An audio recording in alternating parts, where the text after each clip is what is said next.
Australia, the sixth largest country on Earth. An ancient, rugged, and unforgiving land with abundant animal life, both beautiful and deadly. Found within its awe-inspiring landscapes and natural beauty exists a deep history of unexplained mysteries for anyone with the courage to investigate them.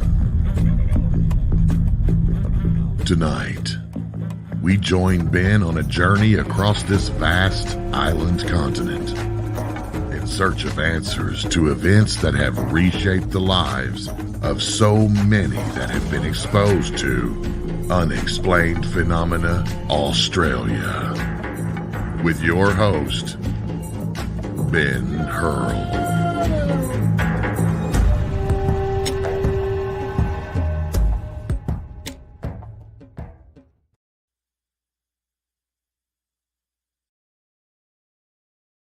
Good evening, everyone, and welcome to another episode of Unexplained Phenomena Australia.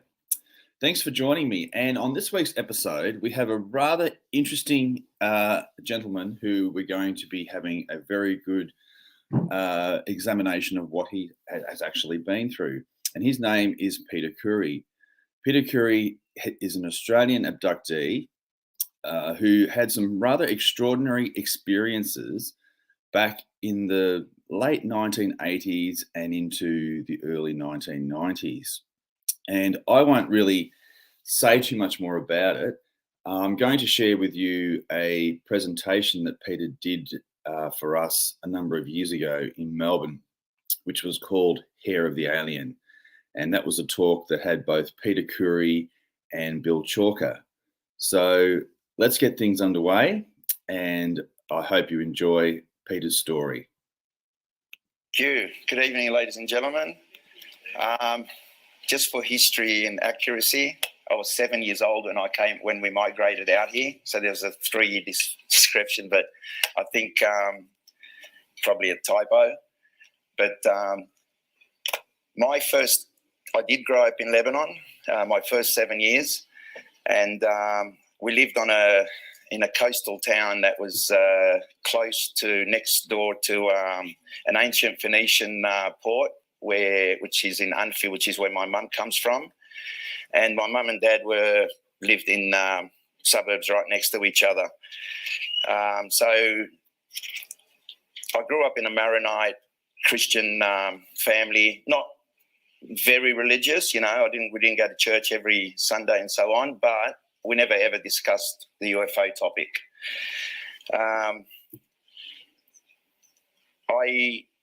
My interest, basically, I had my first sighting at 7 years old in Lebanon, but it never registered with me. It was just an experience that I had and I always remembered. It wasn't until some years later, I was about 23, when I realized what I was experiencing were UFO experiences and abduction experiences, and it came as a shock to me to realize that there were millions of people around the world experiencing what I experienced, which at first I had nothing to label it. I didn't have a pigeonhole to put it in and give it a label. So my first experience was we're a bunch of kids playing in the street. In Lebanon, you get 3 months of summer and it's school holidays, the whole 3 months. So we had a lot of time on our hands. We had 7, 8 kids, my cousins and myself and a couple of neighbours playing. Someone called out, let's go play on the roof. Roofs are different on the coast in Lebanon. They don't have tile roofs as here. They're all flat. So everybody started running towards the roof, and someone called out, last one there is in Arabic, of course. But I had my little cousin, she was about a year and a half younger than me, and she was running last. So I let her get in front of me, and I was the last one there. And That's me at 7 years old. Well, actually, the nose has been broken about 3 times. So, I let her run in front of me, and as we ran up the stairs, this place, we have cubby houses on top of every home has a cubby house, and they have vine leaves growing, and it's a real nice setting, and it's not like dangerous. You would think, oh, there's kids playing on the roof, they could fall over. It wasn't that way. So we ran up, and as we got to the top landing, I noticed that a number of them went through a door which had a steel frame, and it was a heavy door, so usually it'd slam on its own weight.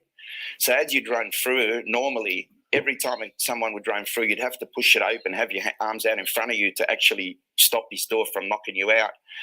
And I realised that 4 or 5 or 6 of them had gone through, and this door stayed open as if there was some force holding it open. But I mean, I wasn't thinking about that then. I was just waiting for this door to come back and hit me. And as I stepped onto the roof, I noticed that they probably took 2 or 3 steps onto this roof, and everybody was just frozen like mannequins. And I thought, oh, this is a game we're playing and I'm in. So I walked up to them and I started to tickle them, trying to get a reaction. I wanted to see them smile. I wanted to see the crow's feet on their eyes. I wanted to see some movement. And they were just dead still, no movement, not even breathing. They were just statues. And I walked up to a taller kid. His name was George, and he was about probably 2 years older than us and much taller. And I walked up to him and I went to tickle him under the throat. And as I did that, I noticed, I looked up and I tickled him. And as I looked up, about 20 metres above us, I noticed an egg-shaped object. And when I say an egg-shaped object, it had no propellers, no landing, nothing.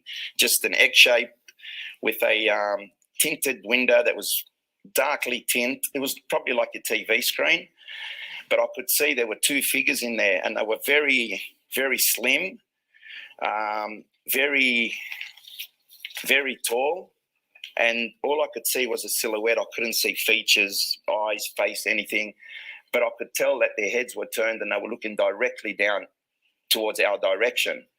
And all of a sudden, within a split second, we're all down at the bottom, landing on the bottom of the steps, and there was 3 or 4 of them sitting down, and the rest of us are standing up. And as young kids, like, we're stunned. I was looking at people's faces and I could see that they were confused. We didn't know how we got down from the roof so quick. And while we're sitting there looking at each other dumbfounded, we hear our parents calling out to us. And we respond, we're here. And they come in and they're like, where have you been? And we're like, oh, we're up on the roof. And it was like, smack. Where have you been? We're like, up on the roof. And every time we said we were up on the roof, someone got a smack. And we didn't understand why. But then they said to us, look, we've been looking for you for almost 3 hours. If you were up on the roof, you would have responded. You would have heard us call out to you. We didn't know what to say. So where were you? Up on the roof. Bang. Okay, let's go. Go home. Everyone went home. We were grounded for a few days. Couldn't play with each other or anything. And that's similar to what I saw. That's a concept car by a Toyota. It appeared at a motor show. I'd say my son would have been about 5 years old when I took him. So maybe 16 years ago or something, it appeared at a motor show. And as soon as I saw that, I thought, wow, that's the closest thing that I've seen that resembled what I saw that day, except for the tinted windows, obviously. So I have an experience that didn't fit into anything we believed in. Being brought up in Lebanon and in a Christian Maronite family, my brothers, no one talked about this. Now, the first thing that I saw that I learned about UFOs was, some of you here, probably my age, you remember this. There was a British show called UFO. I don't know if you recall, and the main actor used to drive a really nice sporty car. It might have been a McLaren or a Lamborghini, I'm not sure, with wing doors. And they used hubcaps for their special effects. And what impressed me more than the UFO hubcaps was the car. I was like blown away by this car. But that was my exposure to UFOs. So after I had that experience, the first thing I could say that, I saw a UFO was watching it on TV and seeing this show called UFO. So we migrate back out. My dad had lived in Australia 10 years before we migrated out here. So we migrated out here. For a few years, everything was normal, getting to know a new country. As a young kid, you fit in, you assimilate a lot quicker than your parents or older siblings. I fitted in well, learnt the language quickly. I'm the only one in my family that doesn't have an accent, or do I? I'm not sure. So I left the family home when I was about 18 for about 5 years, lived on my own, and did run around with a bad crowd. I've never said I've always been an angel, but I did run around with a wrong crowd, got mixed up in a few things. But one day in 1988, my high school sweetheart and I got back together, and we thought, let's give it a go. And there was a chance that we could, think about marriage and so on. So one day we're sitting in the car and we're talking about our upcoming trip to Queensland. And as we're sitting in the car, she's in the passenger seat, I'm in the driver's seat. I had my back to the door, she's facing me, and we're talking. And I just leant out the window. I don't know if something I get these feelings, and something says, take a look. And I do take a look, and I usually see something. But I stuck my head out the window and I could see grape-sized ball of light, bright white. And it was heading from north to south and rapidly moving. All of a sudden, I'm talking to Vivian, I said to her, come have a look at this. So we got out of the car and we were both watching this thing, and it was moving pretty rapidly. And then it got to a point, I believe it was the Southern Cross, and it got to a point where there was a triangular shaped stars, 3 of them. And when it reached the top star, point A is where it stopped, and it was moving very, very rapidly. And all of a sudden it just stopped on a dime, like, I don't know how it stopped so quick, but it stopped there, and it hovered for probably about 5 seconds, and then it shot a beam of light to point B, but you could see it at 2 places at once. It was like, it reminded me of a dumbbell or, training weights. And then it disappeared from point A, and you could still see it at point B. Then it would shoot the beam of light to point C, and you could see it at two places at once. Then it would shoot to another point, and it did this probably 3 times in a pattern, and then it just went erratic. It was just bang, bang, bang. It was just all over the place, but always in a triangular formation, going back and forth. And it did this for probably, I'd say, almost 2 minutes. We watched it do that, and we were amazed. And then I got a bit of cardboard out of my car, and we sort of made a tube out of it and just tunneled my vision. And Vivian's comment at the time was, it looks like a war with the stars. And I said to her, no, it looks like it's looking for something, because I assumed that the light was like a search beam. I wasn't thinking that it's appearing at 2 places, could be using it as like a hyper jump type thing. I didn't know much about the subject at the time, so I wasn't an expert or anything, probably still not, still aren't. But so yeah, we watched it for a couple of minutes, and it sort of blew us away, because we're watching it and I'm thinking there must be hundreds and thousands of people in Sydney who are watching this. You could not miss it. It wasn't something that, you could sort of blink and miss it. This was in your face. Someone had to have seen it. I checked newspaper reports, radio, didn't hear anything. So I don't know if people don't look up at the sky as often as I do. I don't know. It's just, there was no explanation for it that no one else saw it.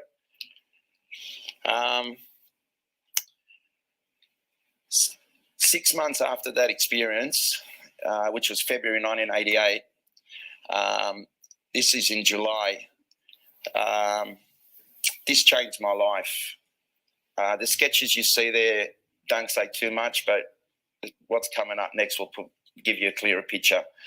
I had moved back home, getting ready to get married, and I thought, yep, go back home, do the right thing and move in. And I always had my own space, so I'm watching TV with my dad in the lounge room, and then my brother, who was asleep in the bedroom, in my bedroom, walked out and came into the lounge room and said to me, go watch TV in your room. I want to sleep out here. To me, it didn't make sense, but I thought, oh, okay, I need my privacy, not a problem. I walked into my room and I sat on the bed. I had a little Toshiba coloured TV. I turned it on. I put my hands behind my head and crossed my legs over to lie back on the bed. And as I went to lie back, my legs hit the bed before my hands hit the pillow. And instantly,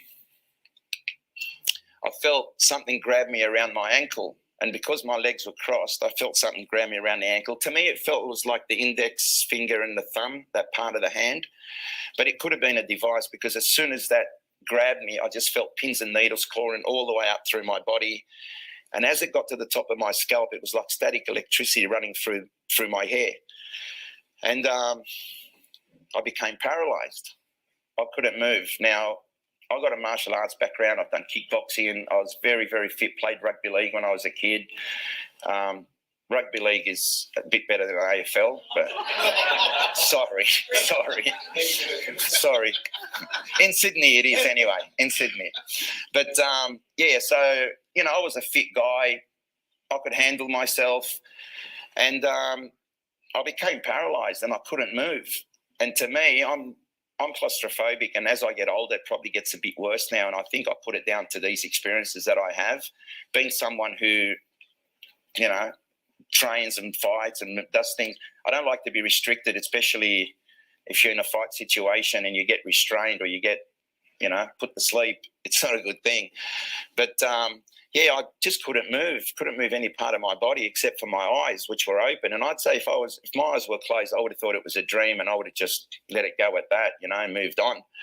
But my eyes were open and I could see at the foot of the bed this creature, and not thinking alien at this stage, don't care about aliens, don't care about UFOs. But I look at this and I'm thinking, oh my God, this is the devil, this is evil. Pretty horrific looking. Like, this is from the movie Communion. And if an artist came to me and said, we want to do a documentary about your case, give us a description of what the creatures look like, I couldn't have done a better job, but that is exactly what they look like. I couldn't have done a better job to give a description like that. Whitley Strieber did but I suppose he had a big crew working with him, and they can, with researching other cases and that, you can build what they would look like better than I could. But that is perfect. And they do look horrific. I don't care if they're friendly. I don't care what they are, military, whether they're scientists, I don't know, but they were very robust and very, very frightening to look at. So I'm looking at one at the foot of the bed and I'm thinking, what is going on here?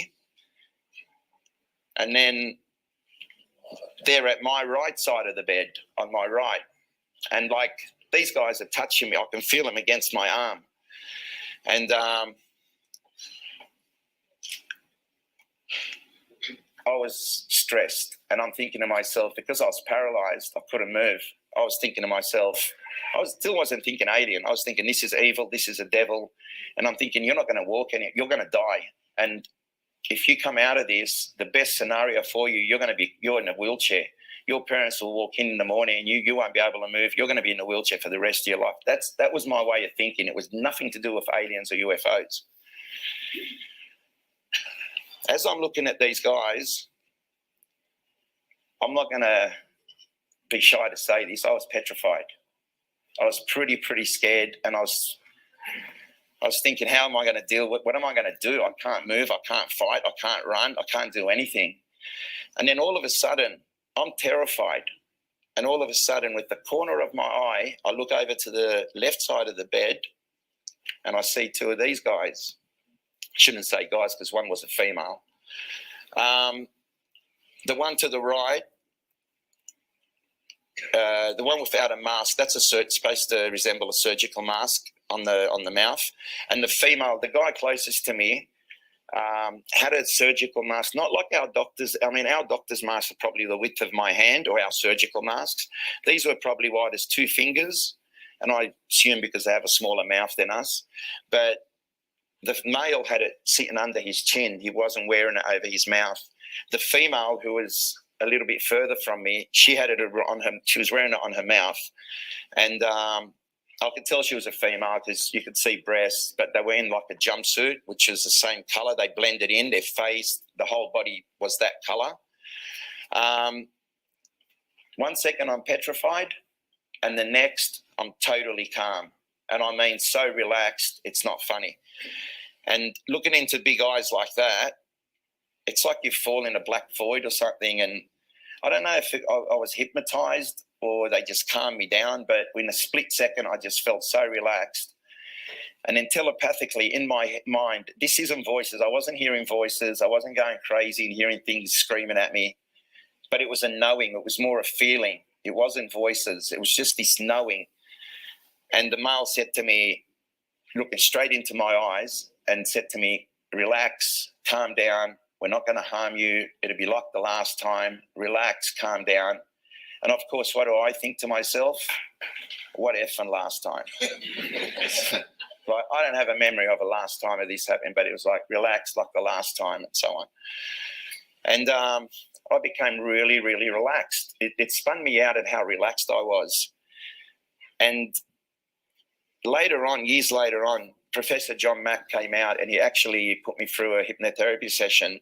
And what he found really interesting was when I was describing the first beings I described to you, I was sweating, I was shaking. And as soon as he got me to describe these guys, I became totally calm. And the sweat went, and he actually made a comment, you can't fake that. You can't fake that sweating. Just stop it instantly. Like, it's hard to explain, but anyway, this is me on the bed, and that's how they surrounded the bed. When someone's telling you, relax, calm down, we're not going to harm you, everything will be okay, and then you see something like that in his hand, and that's an actual syringe. This is someone from Melbourne actually did that painting and sent it to me, resembling my experience. He wasn't that muscly. I don't think they used steroids, but anyway, what he was holding in his hand looked like a syringe, but it had like an optic fiber. It was like an optic fiber cable with a light at the tip of it. And as he's saying to me, calm down, relax, we won't harm you, he leans over me and holding it almost like that, points it to this side of my head. Bang, I'm out, lights out. I don't remember anything anymore. I jump out of bed.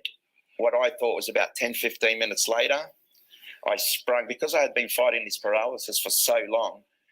As soon as I could move, I just sprung out of bed, walked straight into the tea. Now, what I forgot to tell you was, while all this is happening, I'm trying to call out to my brother and my dad who were in the room next door.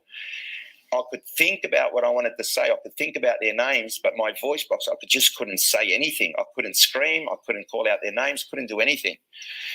So anyway, I jump out of bed. I walk into the TV room and I try to wake up my dad. And it still concerns me to this day because I don't know what, I thought he died. I thought he actually had a heart attack or something because I couldn't wake him up, and I was shaking him and I actually slapped him a couple of times. I couldn't wake him up. And then I turned around to wake up my brother and he was in the same state. I couldn't wake him up either. So I shook him and then slapped him 3 times really hard. And he woke up startled, and he said in Arabic, I feel like I've been switched off. It didn't register with me at the time, didn't know anything about this, never researched these cases, didn't know how people around abductees are controlled, or. So I asked him, I said, how long has it been since I went to my room? And he says, about 10, 15 minutes. I said, okay, and I can't wake up my dad. Can you give us a hand, wake up Dad? So we shook him for a while. Dad woke up, oblivious to it all, didn't say anything. So I went and grabbed a glass of water, grabbed it, walked into my room, put the glass of water next to the bedside chest, and I thought, if I get up in the morning and that glass of water is there, this thing must have really happened. That was my way of ferret, Anyway, in the morning I get up, have a shower. As I'm drying off, on my right chin, I have this mark. but it was actually red raw. It was as if you put a cigarette there and let it burn for a minute. It was red raw. It was inflamed. It was a little bit sore, not so much. I wouldn't say very painful, but it was irritating me. And probably when I rubbed the towel over it too, that didn't help. But it was red raw. Now, 6 hours later, I went to pick up my fiance, who ended up being my wife, but at the time I was my fiance. Went to pick her up from work. And as soon as she got in the car, she said to me, "Oh my God, who have you had a fight with?" And I said, "No one, but I had an experience that I need to talk to you about." So as I started to talk to her, I've gone like that, and there was dry blood under my fingernail. So she had a look and she said, "Oh my God, you got it's like a donut. It's inflamed. There's a hole. There's blood there." And I said, "Oh, and you should see this mark." And I lifted my jean leg up to show her, and that's exactly how it was. Healed in 6 hours. It was as you see it there. It's still a scar. It's very deep. But in 6 hours, it was completely healed. You couldn't even tell, there was no rash, no redness, nothing. There's 3 different scoop marks on my leg. I think you can see them. I'm having difficulty with the light there to pick it out, but there's one on the inside of my knee and then 2 down on the shin. This one here is mine, and then the others are other people that have been through the support group. One or 2 of them are from a book from Bud Hopkins. So people are reporting this. It's happening to them. There's physical scarring on people.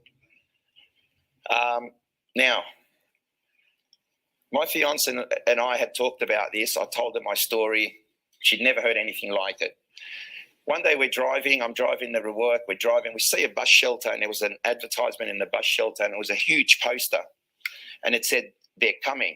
It was a black poster, and it just had writing across it, "They're coming." 2 weeks later, same poster, except "They're here" in white writing, "They're here." And it caught your attention. You think, what is it? What's here? And I still hadn't related it to any of this. 2 weeks after that, so this was over a 6-week period. 2 weeks after that, bang, that image you saw before of the big gold face with the big eyes, that's what you saw on the poster in the bus shelters.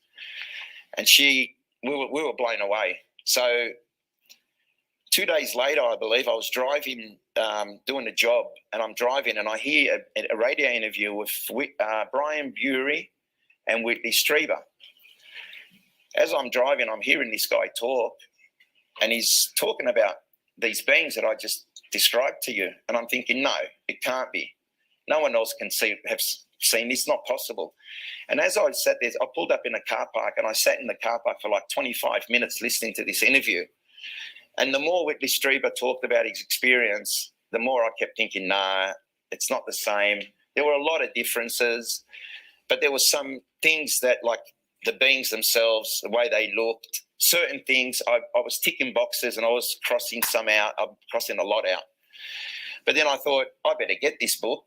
So that's the book there, and that's my fiance at the time covering her face because she's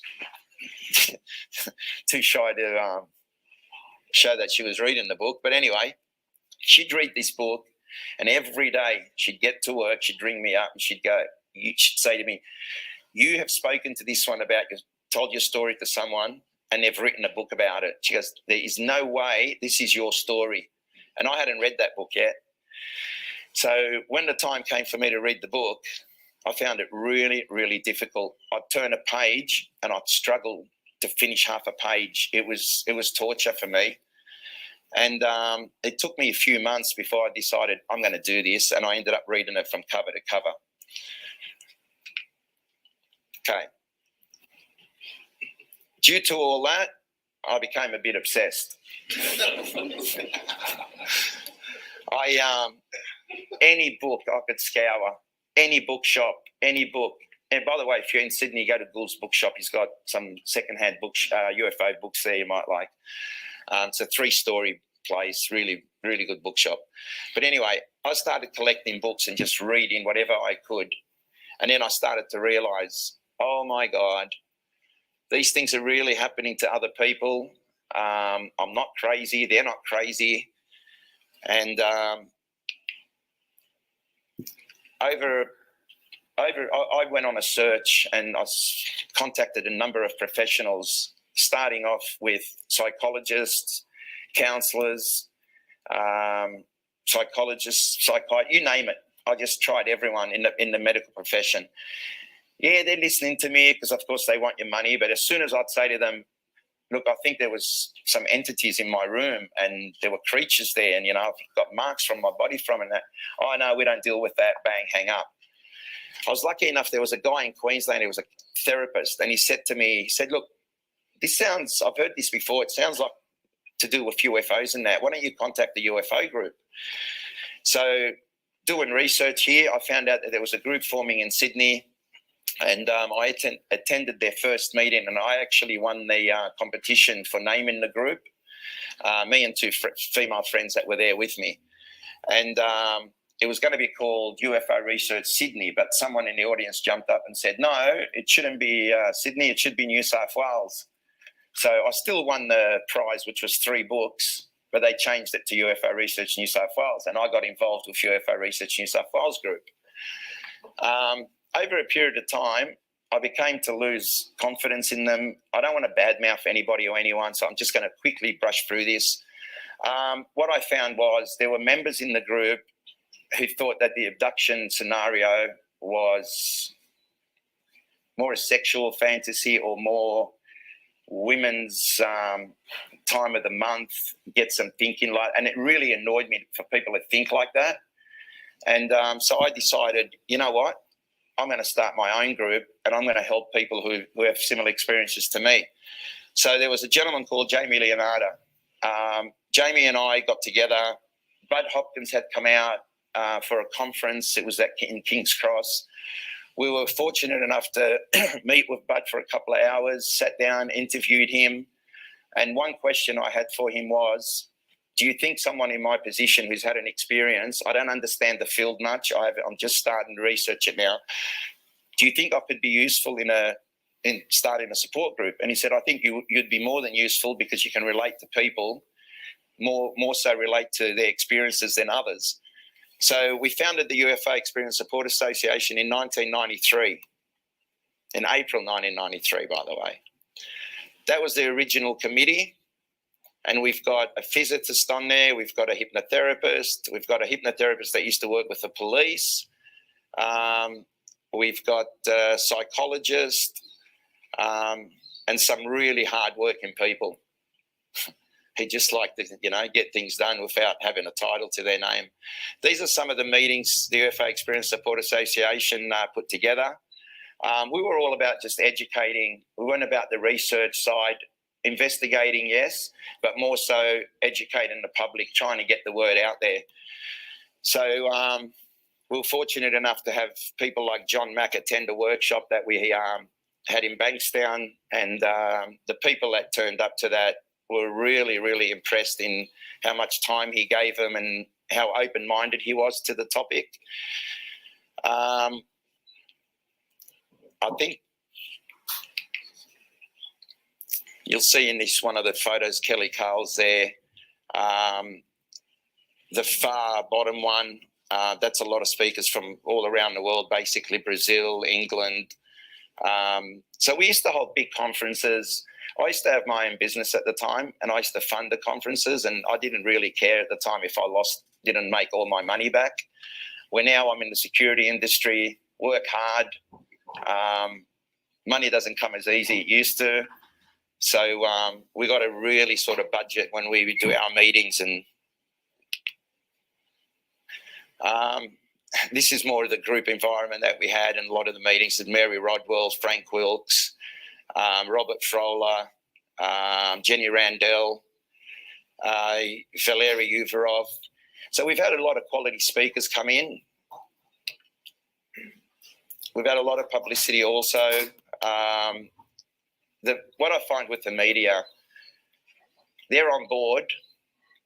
They'll write it for 2 days, and they'll forget it. But as you see on TV, anytime somebody's making a report or commenting on the UFO topic, right at the end of it, they got to have that little snicker or laugh. I've been invited on Rove McManus' show. I've been invited on the project, and I've knocked them back. I've knocked a number of shows back simply because I've worked very, very hard to build my credibility and get to where I am. I don't need to go on a TV show for the sake of being on a TV show and then have, Mark Hughes make fun of me because he just thinks it's great TV. So I pick and choose what I do. I don't rush into things. If someone, wants documentaries now, I'm very, very cautious of what I deal with, who I deal with. This is a trip to Japan. In 1996, I was fortunate enough to get invited to go to Japan. And the reason I got invited to go there was the gentleman that invited me came to Australia. He originally wanted Bill to go, and Bill had some other commitments. His book, The Oz Files, was coming out and couldn't go, so he recommended me. The reason the guy wanted someone to go to Japan and talk about this, his wife, and he's pretty influential, very rich guy. He owns about 10 businesses, jewelry businesses and convention centres and so on. His wife is having experiences and he just wanted to understand. And I find that really admirable that, he'd go to another country to get someone to help him understand what his wife's going through. But it was a good experience. There was 3 days. It was a Friday, Saturday, Sunday. And a lot of people turned up, and they had these massive, if you can see in the top to the right, that advertisement I'm holding, that was all through the city of Kanagawa. And it actually says, it's about the meeting, of course, and it says, meet the man who met the sky people, or the people from up there, because they don't have a word for alien, or didn't at the time. There's a band now in Japan called Alien, and the lead singer, they interviewed him and they said, what's the name of your band? He could not pronounce it. And it's the name of his band. So that's how foreign the word alien is to them. Okay, this is leading to my 1992 experience. What really blew me away now, by this time, I'd already been researching the topic. I'd received hundreds of letters from all around the world, and realised that this isn't just happening to me. This isn't just happening in Australia. This is happening everywhere, to different cultures, different religions, different professions. It doesn't discriminate. What blew me away was that it happened at 7 o'clock in the morning. I'd never heard of anybody having an experience during the day. It's always late at night. And my other experiences, or most of them, have been at night. But this happened in the morning. Now, I had received head injuries a few months before that, and I was attacked by 3 guys. I was almost killed. I actually got stabbed in the chest. I got hit on the head 3 times with a shovel, and I had a bottle broken on my arm. I didn't even throw a punch. I didn't intend to. I didn't want to. And it all happened from behind me anyway. I didn't even see it coming. So I got pretty badly injured. And so here I am at home a few months later, and I'm driving my wife to the station to get a train. And as I'm driving there, I had to pull up, I'd say 8 times, and get violently ill, just vomiting, but it was just liquid. It was just, I couldn't understand where it was coming from. On the way back home, the same story, kept pulling over, getting sick. I get home, I go into bed. I jump into bed. It was July, so it was cold. I threw the quilt over me. I had a sloppy Joe on. I had tracksuit pants on, and I was feeling ill, so I threw the quilt over me and I covered my head, just didn't want to see the world. And within a minute or two, I felt something sit on the bed. And to me, it felt like a dog or a cat jumped on the bed, but we didn't have any pets at the time. So it caught my attention. And as I sat bolt upright, I'm face to face. This is the first sketch I did. And then I got an artist to do some more artwork. Female was both. There were 2 females. One was Asian looking. She was sitting to the side of the bed. There's another picture. You'll see the position on the bed. Okay, that's the blonde. I sat up, and this female is straddling me, and she's completely naked. And as I sat up, it felt like my astral body, whatever you want to call it, my soul. It felt like it's something set up before me, and I could see a transparent image of me. And then I could see her through that, and I just couldn't register what was going on. And then all of a sudden, my physical body caught up with my astral body, and I became one again. And as soon as that happened, she cupped both hands, she cupped the back of my head and brought me towards her left breast. I put my hands against her and I pushed away. As I pushed away, she forced me towards her again, and I pushed her. Now, I'm claustrophobic at the best of time. And the third time, she used super strength and pushed my face into her breast and buried my face into her breast, and I couldn't breathe. And being sick at that time and having freaking out at what's going on, my reaction was I took a little nip. I just took a little, I wouldn't say it was a bite. I'd say it was just like a pinch almost. But I bit something and instantly went down the back of my throat. And as it hit the back of my throat, I started, it was the worst burning sensation. It was like drinking acid. And it really, really burned. It was uncomfortable. Now, okay, that was the position on the bed. So the blonde is on top of me, the Asian is to the side. The thing about the Asian-looking female, her eyes were almost black. I could see a little bit of white, but not much. But she had a little belly, and I could see a belly button on her. But the blonde female, I didn't see a belly button. And that freaked me out at the time. Like, I was thinking, where's your belly button? That's what I was more concerned at looking at. Look, she was well proportioned. She was very attractive. You can see her face is thin but long, but it really suited her. She was a very, very attractive woman. Like, the only thing I could say is the skin was very fair. So I'd say she doesn't see the sun or spend any time in the sun at all. Milky white skin. Her hair was wispy, thin and wispy, but it was more like a Farrah Fawcett type style hair, Farrah Fawcett in Charlie's Angels with the wind blowing and her hair blowing. It was a bit exotic actually looking at it, and I was thinking, where's this wind coming from that's blowing her hair? But so I've swallowed this thing, and then I hear him communicating telepathically.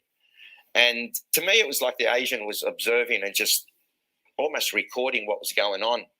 And the blonde looks over at her and says, he's done this wrong. Something's gone wrong. It's not like the last time. And here's this not like the last time again that gets me thinking. And she's like, he's done this wrong. Something's wrong. This isn't like the last time. Something's gone wrong.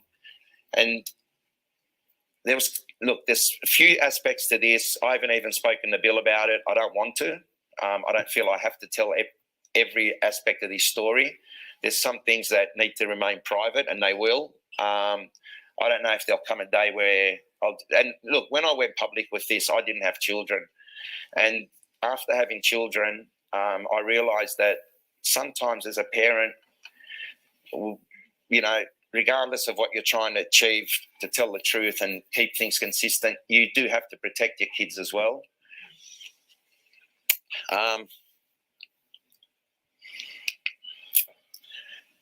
That's the position on the bed of the female.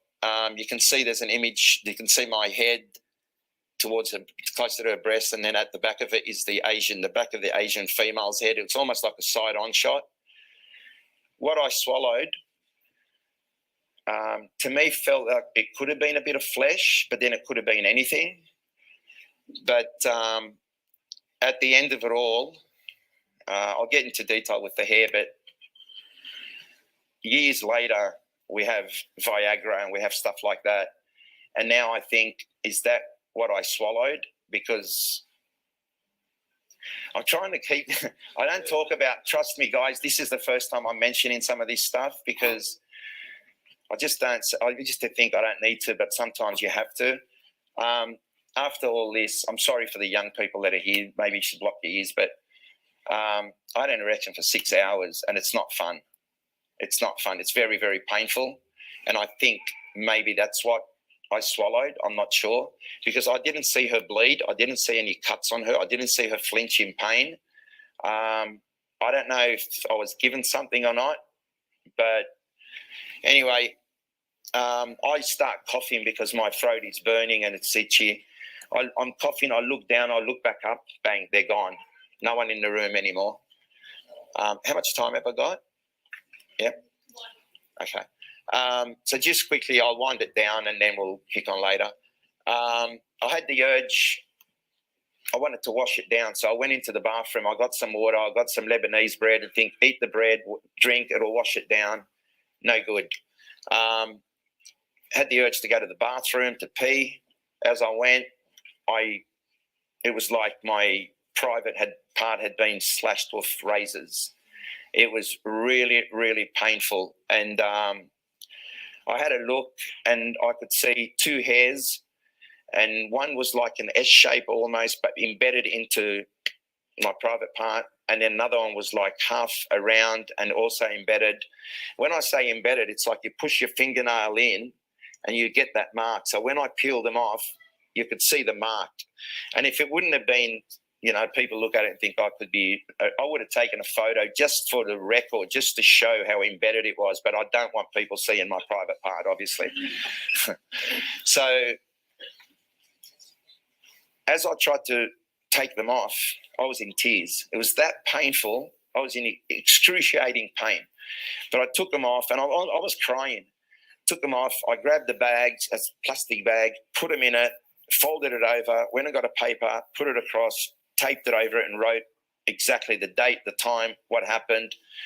Because I knew there was no way that those two pieces of hair could have been on me in any other way. No chance at all.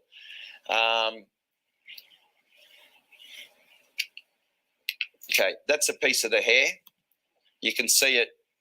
I'll just come out the front. That's a piece of the hair there. There were two pieces. This is after the testing was done, so they've cut some of the hair and used it, obviously, so we lost a little bit. But a lot of people ask me now, skeptics in particular, you don't have the hair anymore, do you? And I say, yes, I do.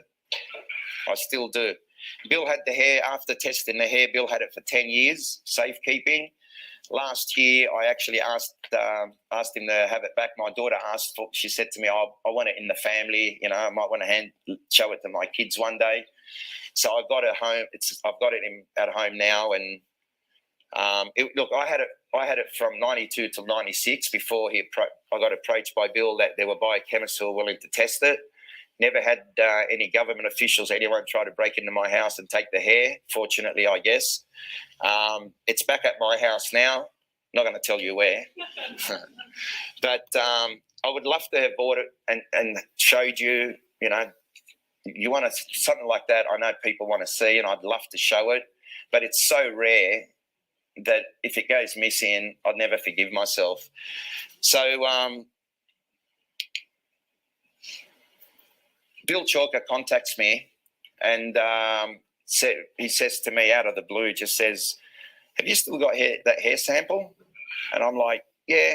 And it's funny how Bill found out about the hair. We had two producers at my house from Channel 7 that were going to do a documentary.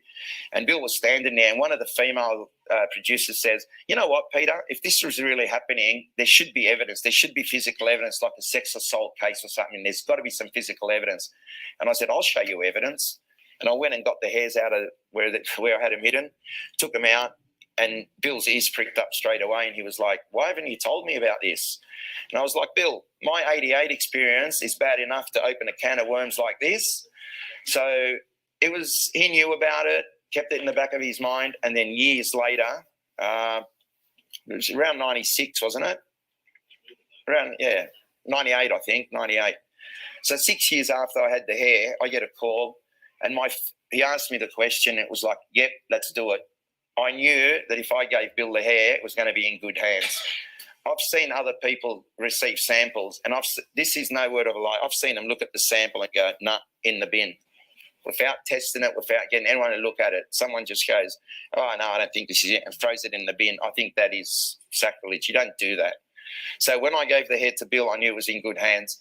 Fortunately enough for me, I was lucky enough to retrieve a hair sample, 2 hair samples, and which, I mean, it's very rare in the UFO field for people to have evidence. It's somebody's story. It doesn't matter how remarkable the story sounds. It's just somebody's story. And we've got to take people for their word. And I feel for these people because some of them have a lot better experiences than what I've had. But unfortunately, they haven't been able to get evidence to back it up. So when the hair came into play and Bill contacted me, I actually didn't hesitate for 1 second in handing the sample over, knowing that it'd be in good hands. And once the scientists biochemists got their hands on it, they decided that they'd come and collect hair samples from me, my wife, tested my wife's hair to compare it to this hair. It was nothing like it. Okay, you'll find that it is different than human hair in that it's transparent. It's almost see-through. It's like a fishing line, a very thin fishing line. It's got a lot of differences to the human hair. Bill will go into detail with that. I'm going to try not to go too much into the DNA stuff. I'll leave that up to Bill. Okay. This is some of the results that they found. And what was interesting to me, when I went public with this, I wrote probably 35 letters to different professional people in the psych industry and so on, doctors, hypnotherapists. And luckily, we had 12 people that responded. And, to get one would have been great. To get 12 was phenomenal. So we set up a meeting and I had a panel of 12 people sitting down at a table with me sitting on a chair. And I was given the 3rd degree. I was asked every question under the sun. The thing that caught their attention was when I mentioned that she didn't have a belly button, the blonde female, I didn't see a belly button on her. Now, I'm talking this is 1992. We didn't know anything about cloning. I'm not into biochemistry. The only thing I've learned about DNA is through this case. So to get a result from what we did that actually correlated what I had told these people, and I did say I'd met there was a female that was blonde, Nordic looking, Scandinavian, whatever, tall, blonde. There was the Asian. Now, when they tested the hair, they found that the root of the hair, and luckily the hair actually had a root, and there were 2 pieces of hair. One of them had a root, one didn't. The scientists seemed to think that the hair was one piece and it was broken. I disagree because when I first looked at the hairs, on that moment, one was looked darker and thicker to me than the other. I mean, as I said, I'm not a biochemist. I could be wrong. They looked at it under microscopes, but looking at it with the naked eye, to me, the hair that didn't have the root to it looked a bit thicker. And they're trying to convince me that it was one hair, and I'm finding that hard to believe. But anyway, what they found was the root of the hair had rare Basque mitochondrial DNA, which is blonde Scandinavian looking. And the shaft of the hair had completely different DNA, which is the rarest on the planet, Chinese mitochondrial DNA. They use the term Mongoloid. We don't mean Mongoloid as in, I think it's the race rather than the genetic disorder. And it sort of kicked up their interest, obviously. And they did some nuclear testing and they found the CCR5 gene lesion. I'll let Bill go into that. I can tell you, I just want to give Bill something to talk about and make it interesting. I don't want to cut half his talk. So that's more results from the DNA. Now, the person that conducted the DNA testing or oversaw it is an expert in his field. He's written a number of books, worked for CSIRO, has since gone public. And I'll tell you what, that guy trusted me and Bill for over 10 years to keep his identity secret. And we did that. And I could have easily named him a number of times just to benefit my case and boost my credibility. And I chose not to because I am loyal to people who trust me. So I never said, I had people make comments to me that Bill Chalker did the DNA testing in his backyard shed on a piece of newspaper. And that really used to annoy me, because now that they know who the person is, they're all over this person. He's at meetings, he's a public speaker for them, he's this, he's that. But I just didn't want to give away his identity, and I kept it secret for that long. I'll get to something that he's appeared in and supported us recently when we get to it. Okay, that looks like Bill Chalker in his younger days. This is when Bill contacted me and said, you know, I got some biochemists, they're willing to do some work. Are you interested? And similar to the lie detector thing, I've always harassed him. I want to do a lie detector polygraph test. So as soon as I got the question thrown at me, I was like, yeah, mate, come and get it. Let's do it. You know, no hesitation. I wasn't going to hold the hair and not have it tested and keep telling people, oh, this isn't hair of an alien or whatever. I wanted the test to back it up. Once we started doing the hair testing, everywhere I turned, I just saw hair and DNA. I don't know why. Okay. Professor John Mack visited Australia in 1996. May he rest in peace. He came out to do some research. Wow, I hope you really enjoyed Peter as he explained the extraordinary events that have actually occurred to him. And it really is an amazing story. But not only is it an amazing story, it has been repeated around the world. So thanks for joining me this week on Unexplained Phenomena Australia. And I look forward to seeing you again next week. Have a wonderful evening.